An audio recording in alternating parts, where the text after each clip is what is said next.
is Ukraine continuing to drive outside of Robotyne, but has Russia been pushing in the north this entire time? I'm Paul, U.S. Army combat veteran. It's November 1st, 2023. This is your daily Ukraine update. Let's get into it. Okay, first, taking a look at the control map, there's been a whole bunch of weird changes here.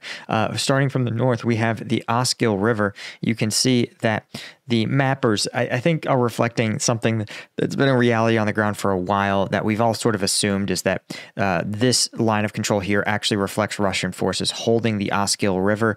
You can see they've sort of improved the fidelity of the map, tracing closer along the Oskil, which it makes sense, right? Like, you're not going to have Ukrainian forces just like four guys on the other side of this river, right? They're going to use the natural barriers to denote where they are and are not stationing their forces. What's more interesting, though, is outside of the town of Lyman Pershi. And you can see here, we zoom out quite a ways, and you can see it's well in the north here. But when we look, you can see they've updated. They're reporting this actually as being the last 2 weeks. You can see that it has Russian forces. Some of this is just increasing the fidelity of them actually occupying in and around the Oskil. But you can see here some of this reflects actual offensive work by Russian forces, where they're surging again, particularly here near Robotyne, where they are driving Ukrainian forces back up to the bank of the Oskil. Now, this may not be reflective of like a combat reality. This may be part of a controlled effort by Ukraine to sort of make its forces more efficient. As we've talked about, Russia definitely does this as well. They look at natural terrain that's going to naturally enhance their ability to defend, and they're going to use that. They're going to withdraw their forces to this sort of terrain in order to kind of improve their defensibility and make it harder for, in this case, Russian forces to mass troops and then push across the river, right? Rivers naturally force you to form choke points, right? Bridges or other terrain features, right? Fords and that sort of thing that force you to canalize your troops and it make it really easy to detect and then destroy crossing efforts. So it kind of just makes sense, right? Russia moving up to the Oskil here in the north and Ukraine withdrawing to the banks of the Oskil in the somewhat to the south, though obviously this is all in the Kharkiv area.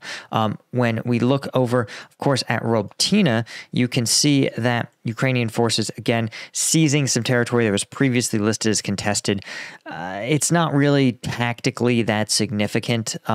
It doesn't contain any windbreaks. It's not really territory of major substantive value. It doesn't move them closer to Kopani or even this strange sort of administrative entity of Rivne, but it still reflects the fact that Russian forces are at least decreasing their own intensity in Robotyne and that Ukrainian forces appear to be exploiting it. That's when we look over at the combat map, you can see that Russian forces launching 59 combat engagements across the front line.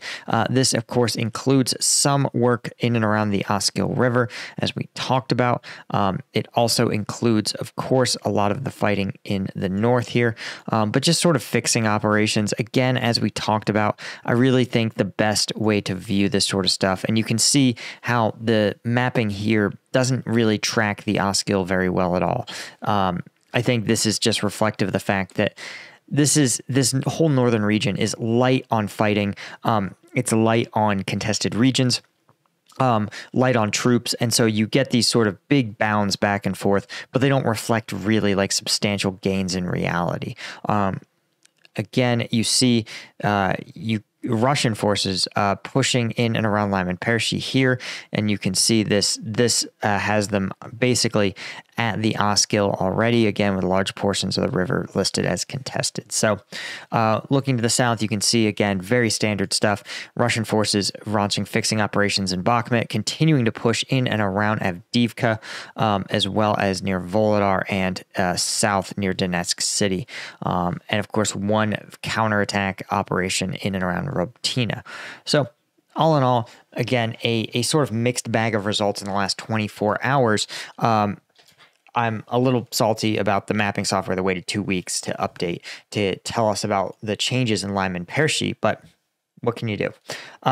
the realities on the ground, as discussed, a little bit messy. Anyway, speaking of realities being annoying, if you've been in any gas station or convenience store, you know that energy drinks now are like $5 a pop. Like, this is crazy. I don't know how people think they can get away with charging this for energy drinks. And in fact, inspired by my energy drink addiction when I was on active duty, I have created Strike Gum.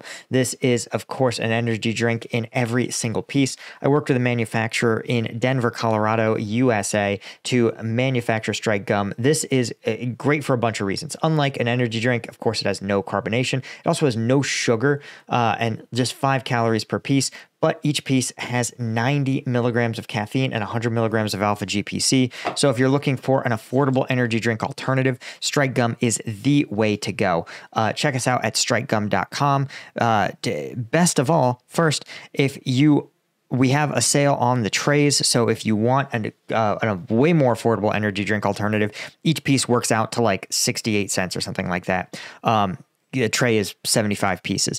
But also, 50% of the profits from this first production run, I'm donating to charities that support Ukrainian civilians who've been injured or displaced in the conflict. So check us out at strikegum.com if you're into a great energy drink alternative and, of course, helping out Ukrainian civilians. Okay, so what I thought was kind of interesting here in this sort of the news update is that Kadyrov's response to the October 29th anti-Semitic riots in the Republic of Dagestan, which I covered actually in an earlier video, it's sort of the intersection, if you will, of the Israel-Hamas conflict and the Ukraine-Russia conflict. Basically Kadyrov has said, came out praising Putin and saying that the West actually orchestrated this riot in an effort to destabilize Russia. In fact, instructing his security apparatus personnel to fire 3 warning shots and then a shot to the head, which is creepy. And Kadyrov, of course, it's sort of trying to thread this complex needle that he has to support Putin, but he also needs to demonstrate he needs to stay true to the feverishly devoted Muslims in the Dagestan region. So a tough needle to thread for him. Anyway, guys, that's really all I had for you. Thank you so much. Thanks to our Colonel tier members.